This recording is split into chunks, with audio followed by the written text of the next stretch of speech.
Le mystère du secret de l'agent Lenoir dans une ville animée du XIXe siècle, remplie de bruit de diligences et de cliquetis de sabots sur les pavés, un mystère se tramait dans les ombres des grandes avenues.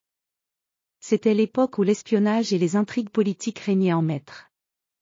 L'agent Lenoir, un homme mystérieux au regard perçant et aux compétences exceptionnelles, était sur le point de mener une mission qui bouleverserait tout. Lenoir était connu pour son habileté à se fondre dans la foule, ses déguisements ingénieux, et son talent pour recueillir des informations sans attirer l'attention.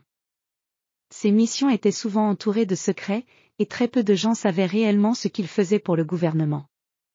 Ce jour-là, il avait été chargé d'une mission d'une importance capitale, récupérer un document top secret dérobé par un groupe d'espions rivaux. La ville où se déroulait cette intrigue était un centre névralgique de commerce et d'industrie, ses rues étroites et ses bâtiments majestueux créant un labyrinthe complexe. Lenoir s'était rendu dans un petit café discret situé au coin de la rue du Grand Boulevard. Ce café, à la façade vieillissante et aux rideaux tirés, était le lieu de rencontre habituel des espions et des informateurs. À l'intérieur, les clients semblaient banals, mais chacun d'eux avait un rôle dans le grand échiquier du monde de l'espionnage. Lenoir s'assit à une table dans l'ombre, observant attentivement les allées et venues. Il attendait l'arrivée de son contact, un informateur qui devait lui fournir des informations cruciales sur le lieu où le document était caché.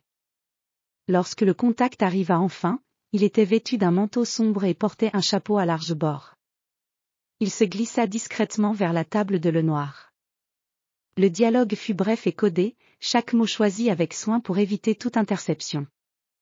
L'informateur expliqua que le document se trouvait caché dans une vieille fabrique de textiles abandonnée à l'extérieur de la ville.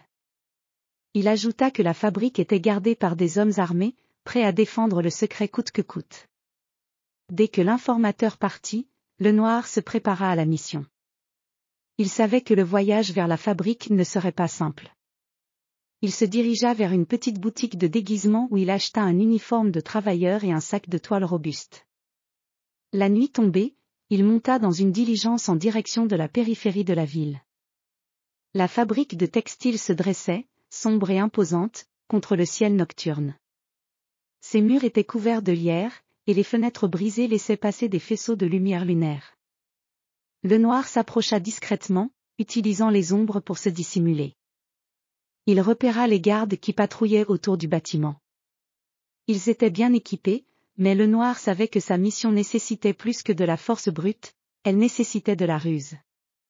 Il décida de se faufiler à travers une ouverture dans un mur latéral. Une fois à l'intérieur, il se déplaça en silence, ses pas étouffés par le sol poussiéreux.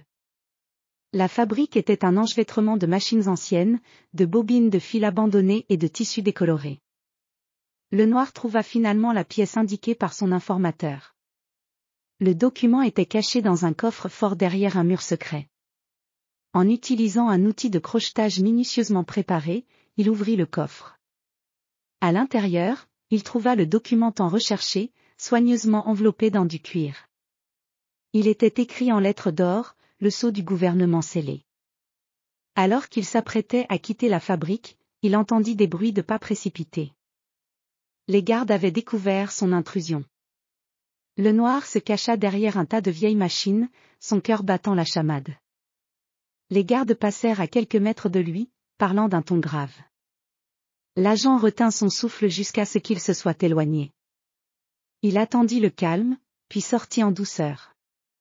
Sa route vers la diligence était encore semée d'embûches, mais grâce à sa prudence et ses compétences, il parvint à regagner la ville sans être détecté. Le lendemain matin, le document fut remis aux autorités compétentes, et la mission de Lenoir fut un succès éclatant. Son retour fut discret, comme à son habitude. Il avait une fois de plus prouvé que la finesse et la préparation valaient mieux que la force brute. Dans les coulisses de la ville, la légende de l'agent Lenoir grandit encore. Sa capacité à résoudre des mystères et à accomplir des missions impossibles devenait la matière des contes et des murmures dans les cafés et les salons. Pour beaucoup, il était le héros invisible, celui qui travaillait dans l'ombre pour garantir la sécurité et la tranquillité du monde.